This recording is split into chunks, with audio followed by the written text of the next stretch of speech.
Pre-zombification, my father was already obsessed with corn. He told me almost every day that corn was in control of us. Corn wants the world to contain more corn, so corn evolves us to agree with it.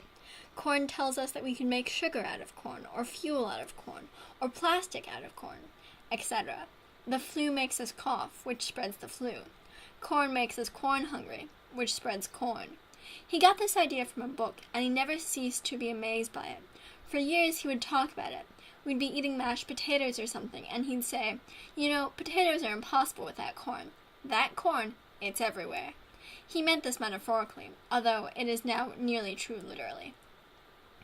I think my dad was so fascinated by this idea because he realized on some fundamental level that he was not in control of his desires.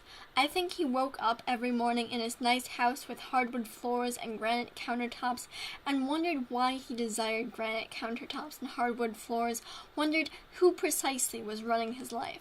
Most people never stop to wonder why they like Pop-Tarts or rainflow shower heads or skinny girls or whatever it is they like.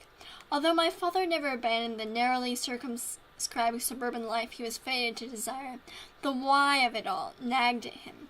I inherited that penchant for intellectualism, a character flaw that these days can only be thoroughly eradicated by getting Z'd up. Anyway, I have been thinking about the old man because it was a year ago today that I shot him in the chest with a hollow .45 caliber bullet.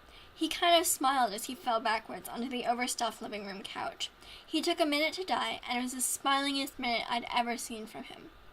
A lot of the Z'd-up smile when you kill them. I don't know if they're grateful or amused or what, but it helps with the guilt, which quite a lot of people feel. I knew a kid once who was the kind of sentimentalist who found it troubling to think of himself as a murderer, so he called killing Z's completed them. I liked that.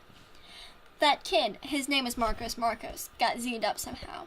We were living in this very nice, heavily chandeliered Lincoln Park townhouse within a few other humanoid types, and then one morning Marcos made a go at my puppy, Mr. President, and I had to complete him.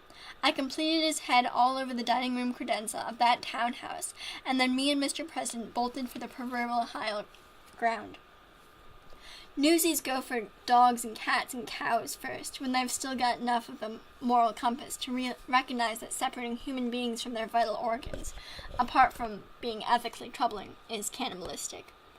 It is my own moral compass that has done me in now, working through the last few gallons of gas that runs the generator that pumps the putrid Z'd-out air down here into my Lincoln Square cellar, eating through the last rusted cans of diced tomatoes and Spam, drinking very expensive wine at the rate of precisely 1 bottle per day, watching the shelves empty out, wondering, as my father did, what terrible monster lurking inside of me forces me to go on rowing against the current, when I could just walk up a staircase, unlock the cellar door, and get Z'd up like a normal person.